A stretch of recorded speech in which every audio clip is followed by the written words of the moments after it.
Hello students, इस video में scalar and vector quantities को समझेंगे। सबसे पहले फिजिकल क्वांटिटी क्या होती है। एक फिजिकल क्वांटिटी ऐसी क्वांटिटी होती है जिसका मेजरमेंट किया जा सकता है, जैसे distance, speed, time, temperature etcetera. Physical quantities 3 types की होती हैं। एक को कहते हैं स्केलर, सेकंड को कहते हैं वेक्टर्स और थर्ड कहलाती है टेंसर क्वांटिटीज। स्केलर क्वांटिटीज को समझते हैं। स्केलर क्वांटिटीज ऐसी फिजिकल क्वांटिटीज होती हैं जिनको डिस्क्राइब करने के लिए सिर्फ मैग्नीट्यूड की जरूरत होती है, डायरेक्शंस की नहीं। For example temperature, mass, length, time. Temperature, यदि हम रूम का टेम्परेचर मेज़र करते हैं तो टेम्परेचर के साथ में हम डायरेक्शंस नहीं बताते हैं। यदि हम किसी से टाइम पूछते हैं तो टाइम के साथ डायरेक्शन नहीं आता है।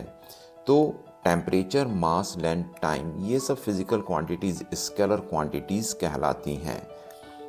वेक्टर क्वांटिटीज ऐसी फिजिकल क्वांटिटीज जिनको डिस्क्राइब करने के लिए मैग्नीट्यूड के साथ साथ डायरेक्शंस की भी ज़रूरत होती है।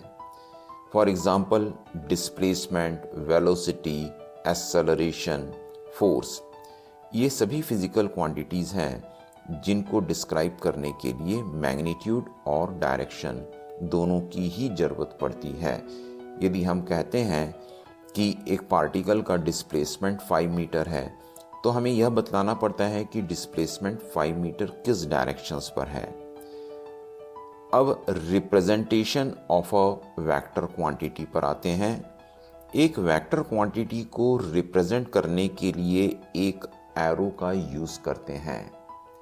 एनिमेशन में ओपी एक एरो है जिसका लेंथ, मैग्नीट्यूड और एरो हेड डायरेक्शन को रिप्रेजेंट करता है।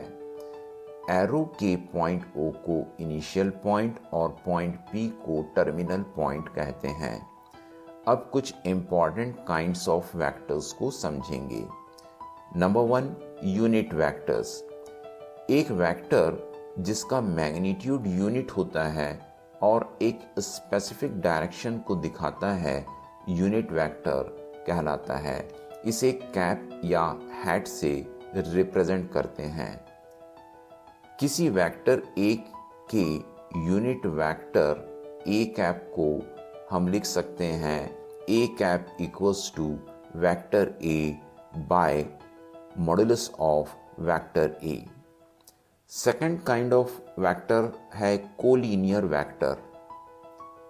दो या दो से ज़्यादा वेक्टर्स को कोलिनियर वेक्टर्स कहते हैं जब वेक्टर्स एक ही लाइन पर या एक दूसरे के पैरेलल लाइंस के अलोंग एक्ट करते हैं।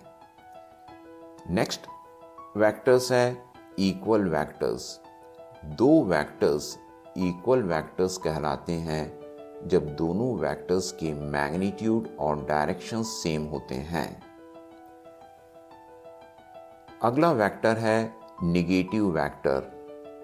दो वेक्टर्स एक दूसरे के नेगेटिव वेक्टर कहलाते हैं जब दोनों वेक्टर्स के मैग्नीट्यूड और डायरेक्शंस अपोजिट होते हैं। फिगर में वेक्टर ए और वेक्टर बी के मैग्नीट्यूड सेम लेकिन डायरेक्शंस अपोजिट हैं। इस कारण वेक्टर बी को वेक्टर ए का नेगेटिव वेक्टर कहते हैं। अब समझते हैं पोजीशन वेक्टर को। एक वेक्टर जो किसी ऑब्जेक्ट के पोजीशन को ओरिजिन के रिस्पेक्ट में बताता है उसे पोजीशन वेक्टर कहते हैं।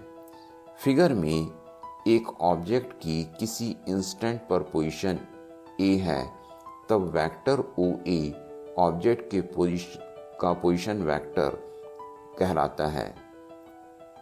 अगला वेक्टर है डिस्प्लेसमेंट वेक्टर। किसी ऑब्जेक्ट की किसी इंस्टेंट पर पोजीशन किसी दूसरे पॉइंट के रिस्पेक्ट में जो ओरिजिन नहीं है, डिस्प्लेसमेंट वेक्टर कहलाता है। अभी हमने कुछ इंपॉर्टेंट काइंड्स ऑफ वेक्टर्स को डिस्कस किए हैं।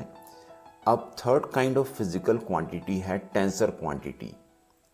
ऐसी क्वांटिटी जो न स्केलर है न वेक्टर है, टेंसर क्वांटिटी कहलाती है। टेंसर क्वांटिटी एक फिजिकल क्वांटिटी है जिसका मैग्नीट्यूड होता है, साथ में मल्टीपल डायरेक्शन भी होता है। For example moment of inertia, stress, strain, ये सब टेंसर क्वांटिटीज के एग्जाम्पल हैं। तो इस वीडियो में बस यहीं तक। Thanks for watching this video. जल्दी मिलते हैं नेक्स्ट वीडियो में। वीडियो को लाइक, शेयर एंड सब्सक्राइब करना न भूलें।